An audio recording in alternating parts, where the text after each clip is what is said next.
કેમ છો વિદ્યાર્થી મિત્રો? એઓડી માં આપણે આગળ વધીએ તો અત્યાર સુધી સ્વાધ્યાય 6.3 માં 10 દાખલા સુધીની વાત થઈ ગઈ. એક્ઝામ્પલ 11 માં શું કીધું છે? એક વક્ર આપી દીધો y = 1/x - 3 where x is not equal to 3 અને આપવું જ પડે. અસ્તિત્વનો પ્રશ્ન આવે x = 3 લેવાથી વક્રનું અસ્તિત્વ જળવાતું નથી, કારણ છેદમાં શું બને? 0. એટલે વક્ર આપી દીધો y = 1/x - 3. આ વક્રને બે ઢાળવાળા તમામ સ્પર્શકના સમીકરણ મેળવો. એક વિદ્યાર્થીને લાસ્ટ લેક્ચર ની અંદર લાસ્ટ એક્ઝામ્પલ યાદ હોવો જોઈએ, એટલા નથી આગળનો એક્ઝામ્પલ 10. રકમ આ જ રીતે y = 1/x - 1 ને -1 ઢાળવાળા તમામ સ્પર્શકના સમીકરણ. મેં ત્યારે પણ તમને કીધું હતું ઢાળ તમારી પાસે છે, સ્પર્શક એ ઇનડાયરેક્ટલી કોણ છે? Straight line. અને સ્ટ્રેટ લાઈન માટે બે જ વસ્તુની માંગ હોય, કઈ? ઢાળ અને સ્પર્શ બિંદુ કે જ્યાંથી તે રેખાને પસાર થવાનું. વક્ર અને સ્પર્શકનું છેદ બિંદુ એટલે કે સ્પર્શ બિંદુ. બે વસ્તુની જરૂરિયાત હોય. ઢાળ તો એ લોકોએ જ આપ્યો છે, એટલે ફરીથી એ જ એક્ઝામ્પલની જેમ આની અંદર પણ આપણે શું કાઉન્ટ કરવાનું છે? બિંદુ. આગળના એક્ઝામ્પલમાં આપણને બે બિંદુ મળ્યા હતા, યાદ કરો, P અને P'. બરાબર. -1 ઢાળ વાળા સ્પર્શક મેળવવા જાવ ત્યારે તમને કેટલા બિંદુ મળ્યા હતા? 2. અને બે બિંદુને લીધે આપણને કેટલા સ્પર્શકના સમીકરણ મળ્યા હતા? 2. હવે એ જ સેમ કોન્સેપ્ટ પર આજનો દાખલો ગણીએ તો ભાઈ વક્ર છે, સ્પર્શક એક રેખા છે, એના માટે જરૂરિયાત છે ઢાળ અને બિંદુ. ઢાળ તો છે, બિંદુ નથી, તો ધારી લઈએ. ધારો કે વક્ર અને સ્પર્શકનું સ્પર્શ બિંદુ કે જ્યાંથી સ્પર્શક પણ પસાર થાય અને વક્રને ટચ પણ કરે, એ બિંદુના યામ શું છે? Px1 y1. કારણ એ બિંદુ લેવાથી સ્પર્શકનું સમીકરણ સીધું જ શું લખાય? y - y1 = m × x - x1. એમાં m તો આપણી પાસે છે, માત્ર મિસિંગ કોણ? x1 y1, અને એ આપણે મેળવવું પડે. અને એ મેળવતા એક વિદ્યાર્થીને આવડતું હોવું જોઈએ કે ભાઈ જે સ્પર્શ બિંદુ લઈએ x1 y1, એ જગ્યાએ સ્પર્શકનો ઢાળ 2 કોના જેટલો થાય? એ જ બિંદુ આગળ વક્રનો ઢાળ એટલે કે dy/dx at x1 y1 = શું બતાવશું? 2. અને ત્યાંથી આપણે શું લઈ આવીએ છીએ? એક્સિયમ. વક્રમાં મૂકીને શું લાવીએ છીએ? વાયયામ. એક વખત યામ મળી જાય એટલે એક વખત આપણને બિંદુ મળી જાય તો બિંદુ મળી ગયું, ઢાળ છે, ઢાળ બિંદુનો ઉપયોગ કરીએ એટલે શું મળે? સ્પર્શકનું સમીકરણ. ગણીએ છીએ તો ધ્યાન આપે. અહીં આપણા કેસમાં અત્યારે વક્ર કયો છે? y = 1/x - 3. ઉલ્લેખ કરી દઈએ કે જે આપણે બિંદુ જોઈએ છે એના યામ Px1 y1 છે. તો ધારો કે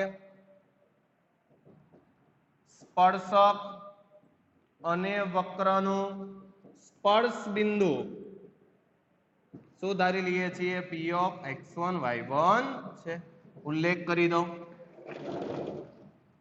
અહીં સ્પર્શકનો ઢાળ, અહીં જે સ્પર્શક બને એનો ઢાળ આપણી પાસે પહેલેથી જ છે, કોના જેટલો છે? =2. ઉલ્લેખ એ વાતનો કરવો પડે કે જે સ્પર્શ બિંદુ લ્યો છો એ જગ્યાએ સ્પર્શકનો ઢાળ ખરેખર કેટલો થાય?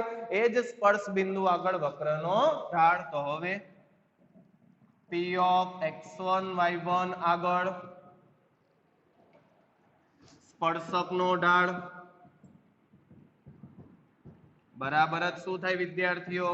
એ જ બિંદુ આગળ વક્રનો ઢાળ બરાબર. આપણી પાસે જવાબ તો છે કેટલો? 2. હવે આને સોલ્વ કરવું તો ભાઈ વક્રનો ઢાળ એટલે dy/dx, પણ પર્ટિક્યુલર આ બિંદુ આગળ એટલે આમ લખાય x1 y1 આગળ dy/dx at x1 y1 કોના જેટલું છે? =2. આ બની ગયું ઇક્વેશન 1. હવે આપણે આ મેળવવાનું, એને કેટલું બતાવશું? 2. અને ત્યાંથી આપણે શું લઈ આવશું? કોઈ એક યામ. તેના માટે આપણે વિકલનની શરૂઆત કરીએ તો y = આપણી પાસે છે 1/x - 3. તો dy/dx બંને રીતે થાય. એક તો ડાયરેક્ટ 1/fx હોય તો વિકલન -1/fx² × f'(x), અને નથી આવડતું તો u/v તો છે જ, છેદનો વર્ગ, છેદ અચળ, અંશનું વિકલન, 1 નું વિકલન, કોન્સ્ટન્ટ નું વિકલન શું થાય? લેવ 0 માઇનસ અંશ અચળ એટલે 1, છેદનું વિકલન તો x - 3 નું x ને સાપેક્ષ વિકલન કેટલું થાય? 1. એટલે આન્સર આવવાનો -1/x - 3². આ તમને મળે છે dy/dx. એટલે વ્યાપક ઢાળ કહેવાય ને. આપણે તો કયા બિંદુએ મેળવવો છે? at x1 y1. માટે ઇક્વેશન 1 પરથી સીધું જ આની અંદર જ્યાં x દેખાય ત્યાં x1 મૂકી દો એટલે કે dy by dx at x1 y1 કોના જેટલું દર્શાવવાનું છે 2 જેટલું તો આ અહીંયાથી લખીએ તો -1 upon x ની જગ્યાએ x1 - 3 હોલ સ્ક્વેર થાય ઇક્વલ ટુ 2 સાદું રૂપમાં બહુ વ્યવસ્થિત ધ્યાન આપે અહીંયાથી હું આને સામે મોકલું છું ક્રોસ ગુણાકાર આને સામે મોકલું 2 ને આ બાજુ મોકલું તો આવું બને x1 - 3 whole square equal to -1 upon 2 અને બધાને એટલી નિષ્ઠા પાકી હોવી જોઈએ કઈ સંખ્યા એવી છે જેનો સ્ક્વેર કરવાથી માઈનસ આવે x1 તરીકે એવી કઈ વાસ્તવિક સંખ્યા લેશો તમે કે જેથી કરીને આખા સાદુરૂપ પર એટલે કે આખા કૌંસનો સ્ક્વેર કરો ને જવાબ માઈનસ માં આવે બોલો ક્યારેય શક્ય છે કોઈ પણ સંખ્યાનો સ્ક્વેર કરવાથી માઈનસ આવવાનું છે નહીં એટલે લખી નાખવાનું જે શક્ય નથી જો બહુ અગત્યનું એટલે જ આના જેવો જ એક્ઝામ્પલ આગળ ગણાયો કે જેની અંદર આપણને એક્સિયમ મળે વાયમ મળે સ્પર્શક મળ્યા ને બે મળ્યા પણ આ દાખલાની અંદર જ્યારે તમે dy by dx at x1 y1 ને 2 બતાવો છો તો એ શક્ય જ નથી કારણ કોઈ પણ સંખ્યાનો સ્ક્વેર નેગેટિવ બને નહીં માટે અહીં સ્પર્શ બિંદુ અથવા ડાયરેક્ટ જ લખી દઉં અહીં સ્પર્શક મળે નહીં સ્પર્શ બિંદુ જ નથી તો સ્પર્શક મળવાનો કોઈ પ્રશ્ન જ નથી એટલે અહીંયા કોઈ સ્પર્શક મળવાનો નથી ફરીથી જે આપણી પાસે નહોતું એ સ્પર્શ બિંદુ એટલે ધારી લીધું p of x1 y1 હવે આપણને બધાને ખબર છે એ બિંદુ આગળ સ્પર્શકનો ઢાળ બરાબર જ શું થાય વક્રનો ઢાળ એટલે આપણે dy by dx લેવા કઈ જગ્યાએ મેળવી લીધું x1 y1 આગળ કોના જેટલું બતાવ્યું સ્પર્શકનો ઢાળ આવું કરતા સાદું રૂપથી એવું આવ્યું કે સ્ક્વેર બરાબર માઈનસ જે શક્ય નથી માટે અહીંયા સ્પર્શ બિંદુ જ નહીં મળે અને સ્પર્શ બિંદુ નહીં મળે તો સ્પર્શક મળવાનો કોઈ પ્રશ્ન જ નથી માટે આન્સર શું આવે અહીં સ્પર્શક મળે તો એના પછીના એક્ઝામ્પલમાં શું કીધું છે એક વક્ર છે y = 1 upon x² - 2x + 3 આ વક્રને 0 ઢાળ વાળા તમામ સ્પર્શકના સમીકરણ મેળવો જો ફરીથી આ ત્રીજો દાખલો આવ્યો વક્ર આપેલો છે ઢાળ આપેલો છે સ્પર્શકના સમીકરણ પૂછ્યા 10મા પ્રશ્નની અંદર 11મા પ્રશ્નની અંદર ને 12મા પ્રશ્નમાં એક સરખા કોન્સેપ્ટ પર આધારિત 10મા પ્રશ્નમાં 11મા પ્રશ્નમાં 12મા પ્રશ્નમાં દરેકમાં એકની એક જ વસ્તુ પૂછી શું સ્પર્શકના સમીકરણ આપેલું શું છે વક્ર અને ઢાળ બધામાં એક જ નિયમ સ્પર્શ બિંદુ ઘટે 10મા દાખલાની અંદર બે સ્પર્શ બિંદુ મળ્યા એટલે બે સ્પર્શક બન્યા 11મા દાખલાનો શરતનું સમાધાન જ ન થયું એટલે બિંદુ જ નથી એટલે સ્પર્શક નથી આની અંદર કાર્યવાહી કરીએ આ લોકોએ આપણને સ્પષ્ટ કહી દીધું છે સ્પર્શકના સમીકરણ મેળવો કે જેના માટે ઢાળ કેટલો હોય 0 અને 0 ઢાળ એટલે હંમેશા x અક્ષને સમાંતર રહે સમક્ષિતિજ રેખા કેવી હોય સમક્ષિતિજ રેખા અને પહેલેથી જ કહી દેવાય જે પણ બિંદુ આવવાનું ને p of x1 y1 સ્પર્શ બિંદુ આપણે જે ફાઇન્ડ કરવાના p of x1 y1 તો સમક્ષિતિજ રેખાનું વ્યાપક સમીકરણ યાદ કરી લો 11મા પ્રમાણે y = b થાય એટલે ધારો કે આપણું સ્પર્શ બિંદુ 2 3 આવે ને તો સીધો જ જવાબ આવે સ્પર્શકનું સમીકરણ y = 3 થાય y આમ જેટલું થાય y = 3 કારણ સ્પર્શક x અક્ષને સમાંતર હોય તો જ એનો ઢાળ કેટલો થાય 0 અને x અક્ષને સમાંતર તમામ રેખાને સમક્ષિતિજ રેખા કહેવાય અને સમક્ષિતિજ રેખાનું વ્યાપક સમીકરણ y = b જો ઢાળ અનંત હોય ઇનફાઇનાઇટ હોય અવ્યાખ્યાયિત હોય તો હંમેશા કેવી હોય શિરોલંબ રેખા અને શિરોલંબ રેખા એટલે x = a એટલે જો આ કેસમાં એમ પૂછ્યું હોત ને અવ્યાખ્યાયિત ઢાળ વાળા સ્પર્શકના સમીકરણ તો x = 2 લખવું પડે ધારો કે સ્પર્શ બિંદુ 1 10 આવે તો સીધું જ સ્પર્શકનું સમીકરણ y બરાબર કેટલું થાય 10 જો કે વાંધો નહીં કદાચ ડાયરેક્ટ લખતા ન આવડે 11મા પ્રમાણે તો સૂત્ર આપણી પાસે છે જ y - y1 = m * x - x1 જેમાં m બરાબર કેટલું છે 0 એટલે આપણે માત્ર શું મેળવવાનું છે x1 y1 ઉલ્લેખ કરીએ તો અહીંયા આપણી પાસે વક્ર કયો છે વિદ્યાર્થીઓ y = 1 upon x² - 2x + 3 ધારી લઈએ ધારો કે વક્ર અને સ્પર્શકનું જે સ્પર્શ બિંદુ છે એ છે p of x1 y1 ધારો કે વક્ર અને સ્પર્શકનું સ્પર્શ બિંદુ કયું છે p of x1 y1 છે હવે સ્પર્શ બિંદુ છે એનો સ્પષ્ટ મીનિંગ શું થાય એ બિંદુ આગળ સ્પર્શકનો ઢાળ બરાબર જ શું થાય તે બિંદુ આગળ વક્રનો ઢાળ ઉલ્લેખ કરીએ પહેલા તો ઢાળ બતાવી દઉં તો અહીં જે આપણે સ્પર્શક મેળવવાના એ સ્પર્શકના ઢાળ કમ્પલસરી m બરાબર કેટલા છે 0 હવે ઉલ્લેખ કરીએ હવે સ્પર્શ બિંદુ એટલે કે p of x1 y1 આગળ સ્પર્શકનો ઢાળ બરાબર એ જ બિંદુ આગળ વક્રનો ઢાળ. આ તો મેં શાબ્દિક ભાષામાં લખ્યું. સાંકેતિક ભાષામાં મારે લખવું હોય તો આવું લખી શકાય dy by dx at x1 y1 dy by dx at x1 y1 equal to જ સ્પર્શકનો ઢાળ કેટલો છે 0. નામ આપી દઉં ઇક્વેશન 1. હવે આપણે આ મેળવવું પડે અને એ મેળવવા માટે વક્રનું શું કરશું વિકલન. કયા બિંદુ આગળ વિકલન મેળવશું x1 y1 આગળ. શરૂઆત કરીએ તો આપણી પાસે વક્ર છે y equal to 1 upon x square minus 2x plus 3. તો dy by dx ફરીથી u upon v છેદનો square x square minus 2x plus 3 whole square. જો ડાયરેક્ટ લખાય 1 upon fx એ સીધું જ વિકલન minus 1 upon fx whole square એટલે સીધું જ minus 1 upon x square minus 2x plus 3 whole square into ગુણાકારમાં ફરીથી આનું વિકલન અને આનું વિકલન કેટલું થાય 2x minus 2 એટલું જ આવશે. જો સાદુરૂપથી તો x square minus 2x plus 3 whole square એટલે છેદનો વર્ગ છેદ અચળ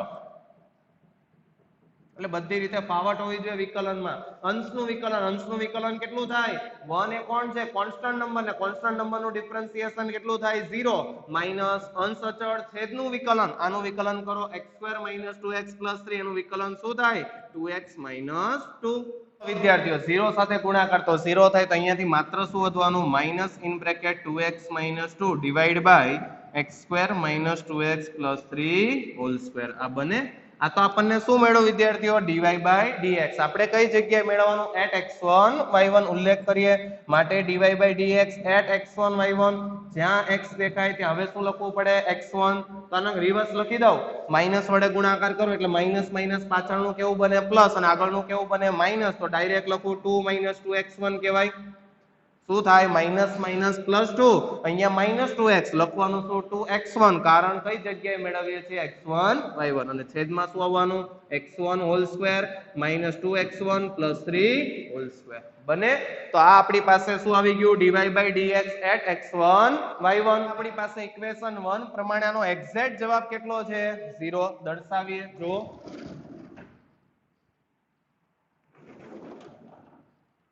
માટે ઇક્વેશન 1 પરથી જ્યાં dy by dx at x1 y1 છે ત્યાં શું લખીશ 2 minus 2x1 divided by x1 whole square minus 2x1 plus 3 whole square equal to કેટલું દર્શાવવું 0.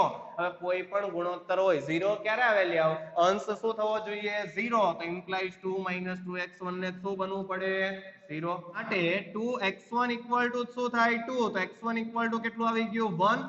એક્સિયમ મળી ગયો. આ બિંદુ કોના પર જ હોય વક્ર પર તો વક્ર એનું શું કરે સમાધાન મૂકી દેવાની અંદર. માટે x1 equal to 1 લેતા y1 equal to 1 upon જ્યાં x દેખાય ત્યાં શું લખો 1 એટલે 1 whole square minus 2 into 1 plus 3 એટલે 3 plus 1 4 4 minus 2 2 એટલે અહીંયા આવવાનું 1 upon 2. તો વાયામ આપણી પાસે આવી ગયો કેટલો 1 upon 2. માટે બિંદુ કયું મળે 1, 1 upon 2 બિંદુ છે. ઢાળ તો પહેલેથી હતો. શું મેળવીએ સ્પર્શકનું સમીકરણ માટે p of બિંદુ કયું આવી ગયું 1, 1 upon 2 આગળ સ્પર્શકનું સમીકરણ y minus y1 equal to m એટલે 0 into x minus x1 એટલે 0 સાથે ગુણાકાર તો 0 થાય. આન્સર આવે y equal to 1 upon 2. મેં પહેલેથી તમને કીધું હતું સીધો જ જવાબ લખાય y equal to b. y equal to જે y કેટલો હતો 1 upon 2 એટલે ડાયરેક્ટ પણ લખી શકાય. માટે છેલ્લે ઉલ્લેખ કરવાનો આપેલ વક્રને 0 ઢાળવાળા સ્પર્શકનું સમીકરણ કેટલું આવે y equal to 1 upon 2. તો ત્યાંથી આગળ વધીએ તો હવે આપણને શું કીધું છે એક વક્ર છે અને દેખાય જ છે ઉપવલય છે ભણીને આવ્યા આપણે x square upon a square plus y square upon b square equal to 1 દેખાય બરાબર. તો સમીકરણ આપ્યું છે x square upon 9 plus y square upon 16 equal to 1. આ વક્રના જે બિંદુ આગળ સ્પર્શક x અક્ષને સમાંતર લાક્ષણિકતામાં ધ્યાન આપે લખ્યું x અક્ષને સમાંતર આપેલો ઢાળ છે. x અક્ષને સમાંતર એટલે શું કહેવાય સમક્ષિતિજ રેખા અને પ્રત્યેક સમક્ષિતિજ રેખાનો ઢાળ હંમેશા કેટલો હોય 0 અને બીજું લખ્યું છે y અક્ષને સમાંતર એટલે શિરોલંબ રેખા અને પ્રત્યેક શિરોલંબ રેખાનો ઢાળ કેટલો હોય અવ્યાખ્યાયિત ઇનફાઇનાઇટ એટલે અત્યાર સુધી જેમ તમને લખતા હતા ને, સ્પર્શકનો ઢાળ 2 હોય તેવા સ્પર્શક મેળવો, સ્પર્શકનો ઢાળ 0 હોય તેવા સ્પર્શક મેળવો, આ ઇનડાયરેક્ટલી એ જ આપ્યું. x અક્ષને સમાંતર એટલે શું થાય? ઢાળ 0 લેવાનો, ત્યારે આપણે શું મેળવવાના? સ્પર્શ બિંદુ. બિંદુના યામ પૂછ્યા ને. અને y અક્ષને સમાંતર ત્યારે આપણે ઢાળને કેવો બતાવશું? અવ્યાખ્યાયિત. અને એના પરથી શું લાવશું? બિંદુ. એટલે એનો એ જ નિયમ છે. દાખલો 2 ભાગમાં વિભાજિત છે. x અક્ષને સમાંતર એટલે ઢાળ 0 હોય ને તેવા સ્પર્શ બિંદુ ફાઇન્ડ કરવાના, અને બીજામાં y અક્ષને સમાંતર એટલે ઢાળ અવ્યાખ્યાયિત હોય ને એવા બિંદુ મેળવવાના. તો આપણે આના માટે લેશું p of x1 y1 અને આના માટે લેશું q of x2 y2. ધારો કે આપેલ વક્રના x અક્ષને સમાંતર સ્પર્શક જે પણ છે એના સ્પર્શ બિંદુના યામ કયા છે? p of x1 y1.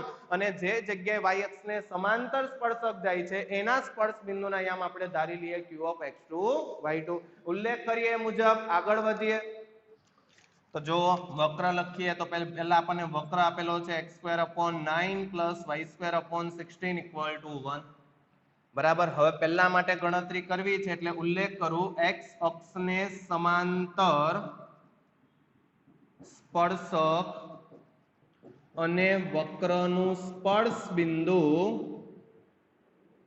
ધારો કે p of x1 y1 છે. એટલે હવે આપણે આ બિંદુ મેળવવાની કાર્યવાહી કરશું. x અક્ષને સમાંતર. ઉલ્લેખ કરું, x અક્ષને સમાંતર સ્પર્શકનો ઢાળ સમક્ષિતિજ રેખા હોવાથી કમ્પલસરી કેટલો થાય? 0. હવે એ જ રેફરન્સ પર લખવાનું. માટે p of x1 y1 આગળ વક્રનો ઢાળ, કારણ કે સ્પર્શ બિંદુ આગળ બંનેના ઢાળ કેવા થાય? સમાન. તો ભાઈ p of x1 y1 આગળ વક્રનો ઢાળ બરાબર જ p of x1 y1 આગળ સ્પર્શકનો ઢાળ, અને એ આપણી પાસે પહેલેથી છે કેટલો? 0. તો હું સાંકેતિક ભાષામાં લખું તો dy/dx at x1 y1 exact equal to કેટલું થવાનું? 0. હવે આપણે આ કાઉન્ટ કરીએ. dy/dx કયા બિંદુ આગળ? x1 y1. જો તો x²/9 + y²/16 = 1. વિકલનમાં વ્યવસ્થિત ધ્યાન આપે. 1/9 કોન્સ્ટન્ટ, x² નું xનેસ આપે x2x + y² નું 2y, 16 as it is into dy/dx. 1 નું વિકલન શું થાય? 0. જો અહીંયાથી બંનેમાંથી 2 બહાર આવે. બરાબર. જેવો તમે બંનેમાંથી 2 બહાર લેશો ને સામે 0/2 શું થાય વિદ્યાર્થીઓ? 0. આપણે કોને કરતા બનાવવો છે? dy/dx. કોઈ વાંધો નહીં. તો y/16 into dy/dx = -x/9. માટે dy/dx કેટલું થાય? -16/9 into x/y. આ આપણને વ્યાપક વિકલન મળી ગયું. બરાબર. પણ આપણે તો પર્ટિક્યુલર કઈ જગ્યાએ જોઈએ વિદ્યાર્થીઓ? at x1 y1. માટે dy/dx at x1 y1 કોના જેટલું થાય? -16/9 into x1/y1 બને. હવે આ વિકલનને આપણે શું બતાવી દેવાનું? 0. અને કહી દો ઇક્વેશન 1. માટે ઇક્વેશન 1 પરથી -16/9 into x1 y1 x1/y1 = 0. તો જુઓ તો કોઈ પણ ગુણોત્તર હોય, આ તો અચળ સંખ્યા 0 ભાગાકારમાં જાય એટલે 0 થાય, y1 સામે જાય 0 થાય, તો x1 = સીધું જ શું મળે? 0. આમનામય ખબર પડે. કોઈ પણ ગુણોત્તર 0 ક્યારે થાય? જેનો અંશ શું થાય? 0. એટલે xm કેટલો આવે? 0. મૂકી દો વક્રમાં, yમ મળે. તો આની અંદર વક્રના સમીકરણમાં જ્યાં x દેખાય ત્યાં 0 લખો તો 0/9 + y²/16 = 1 થાય. 0/9 0. તો અહીંયાથી y² કેટલું થાય? y² ની જગ્યાએ y1 લખું, કારણ કે આપણે બિંદુ કયું લીધું છે? x1 y1. તો y1² થઈ ગયું 16. તો y1 = શું થાય વિદ્યાર્થીઓ? +or -4. સ્ક્વેર નીકળે શું લાગે? +or-. માટે જે જગ્યાએ સ્પર્શક x અક્ષને સમાંતર હોય એવા સ્પર્શક અને વક્રના સ્પર્શ બિંદુ 2 મળે. કયા? માટે સ્પર્શ બિંદુ p of 0 +or -4 મળે. એક સાથે જ બંને લખી નાખ્યા. 0 +or -4 અલગ અલગ લખવા હોય તો p અને p' નામ આપી દો. તો એક બિંદુ કયું? 0 4 કે જ્યાં સ્પર્શક કેવો? x અક્ષને સમાંતર. બીજું બિંદુ કયું? 0 -4 ત્યાં પણ સ્પર્શક કમ્પલસરી કેવો? x અક્ષને સમાંતર. આગળ વધીએ. હવે આપણે બીજા ભાગ પર પ્રયાણ કરીએ. તો બીજા ભાગમાં શું કીધું છે? y અક્ષને સમાંતર. તો ફરીથી આ રીતે ઉલ્લેખ કરીએ. y અક્ષને સમાંતર સ્પર્શક અને વક્રનું સ્પર્શ બિંદુ. હવે આપણે લઈએ q ઓફ x2 y2, તો ધારો કે q ઓફ x2 y2 છે.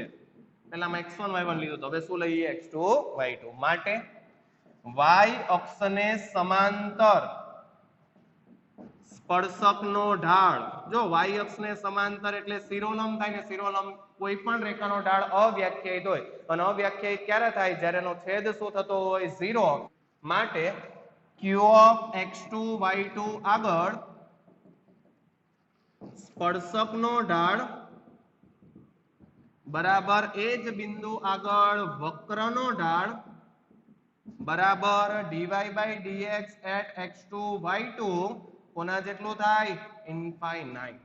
હવે dy by dx તો રેડીમેડ છે, સીવડાવાઈ નથી જવાનું. જો આવી રહ્યું, લખી જ નાખીએ. dy by dx at x2 y2 શું થાય? -16/9. જ્યાં x દેખાય ત્યાં x2, y દેખાય ત્યાં y2 ઇક્વલ ટુ ઇન્ફાઇનાઇટ થયું. હવે કોઈ પણ ગુણોત્તર અવ્યાખ્યાયિત ક્યારે થાય?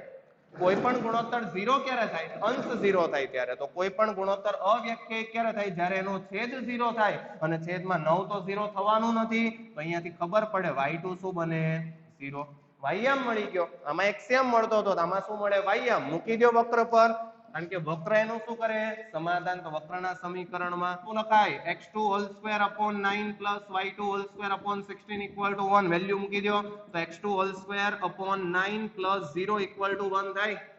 ખબર પડે કેમ 0? y2 equal to 0, 0 upon 16 0. તો ભાઈ x2 સ્ક્વેર કેટલું થાય? 9 ઇન્ટુ 1 9. તો x2 equal to plus or minus 3. તો અહીંયા પણ બે બિંદુ મળે, એક સાથે જ લખી દઉં તો કયા આવે? Plus or minus 3,0.